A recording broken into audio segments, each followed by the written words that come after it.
Consumer confidence falls. Let's have a look.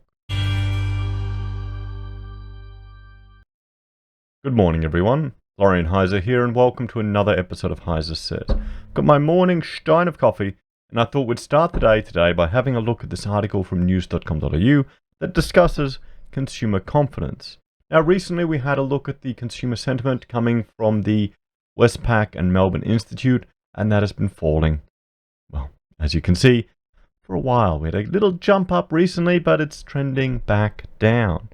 Now, this is another data source, so it's good when we get different sources of information and we can just check them to make sure they're correlating. Let's have a look at this article. And this is also from Roy Morgan data source. And I'm a fan of Roy Morgan, particularly because of their methodology for measuring the unemployment rate, which while it does have a higher indication than the ABS statistics, it seems to be a little bit more rigorous or a little bit more accurate as to regards what actually is unemployment.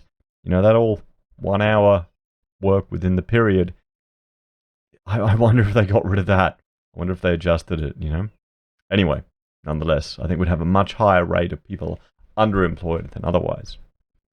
A survey suggests a big fall in the number of people who think it is a good time to buy a household item ahead of the usual busy Christmas shopping period.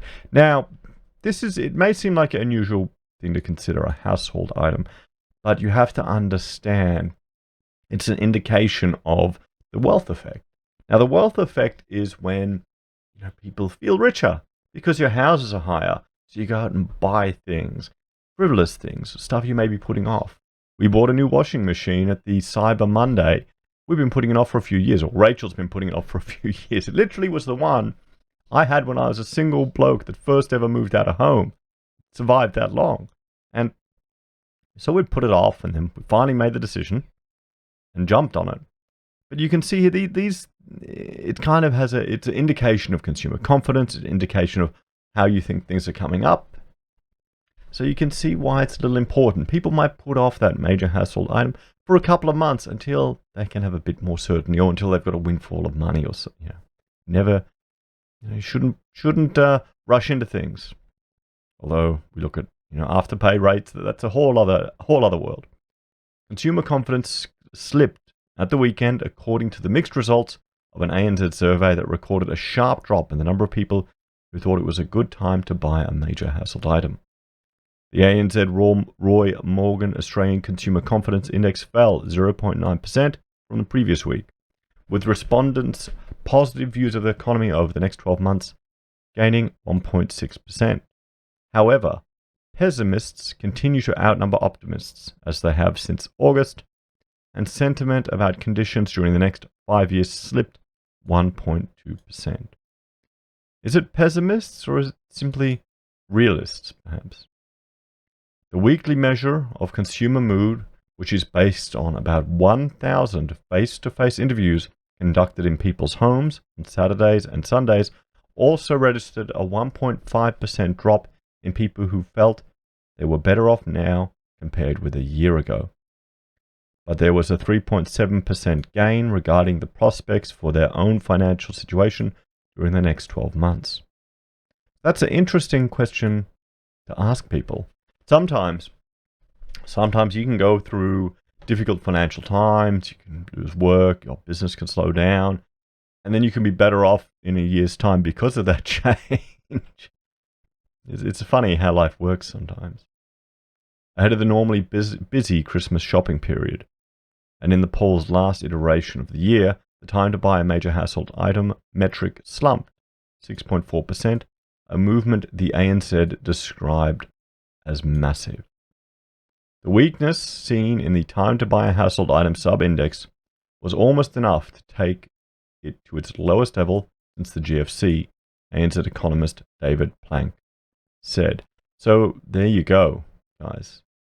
That is a huge drop. So maybe it's just people are hearing things in the news, maybe people are worried. Let's jump over now. Let's go to the Roy Morgan website and have a look. This is we've got business confidence and we've got the Australian Consumer Confidence weekly results. So let's have a look here. We've got date and the interviews. And this is the number of interviews they did.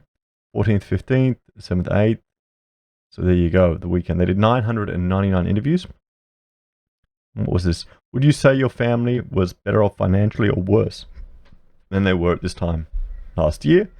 So they asked these questions. And what is it? Better off was 32. So that's dropped from last week. Worse off. And that is, let's say it's steady from the previous week. Okay, so it's the difference between the two. So more people are arguing that they're better off, but that has declined.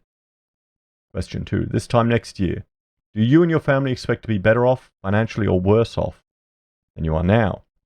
39 say that expect to be better off. 14% expect to be worse off. So the worse off has reduced from the beginning, or from October it was at 16, then 17. So that's a good sign. And more people seem to think they will be better off. But the difference, look at the difference between that. That's a decent spread. Thinking of economic conditions in Australia as a whole, in the next 12 months, do you expect we'll have good times financially, bad times, or some good and some bad? Well, I should ask you all that question. Let me know what you think in the comments, guys. So 29% think good times, 39% bad times. So there's definitely, look at that. That's decreased. The difference has decreased. We can see in November it was -5 and now it's up to -10. Was up at -14, the difference. But look at that, 39% would say bad times. And I can't say I'm particularly surprised by that number. Question 4. Looking ahead, what would you say is more likely, that in Australia as a whole, we'll have continuous good times during the next 5 years, or we'll have bad times, or some good or bad times? So good times 31, bad times 32. So they're looking pretty even. What do you think, guys? What do you think in the next 5 years? Will we have good times or bad times? What could change? What could change the dependency of our nation on the housing drug? Generally, do you think now is a good time or a bad time for people to buy a major household item? 42% said good time, 24% said bad time. So look at the change, 18 difference. And the confidence rating is 108. So there we have how it's sitting. And here are the component questions of the most recent survey. Would you say your family better off financially than worse? Okay, they've had a look at that. So this is showing you just all the data they have. What was it at January? We'll look at January. Better off, that was 31%, 25%, and now we are better off is 32% and 24%.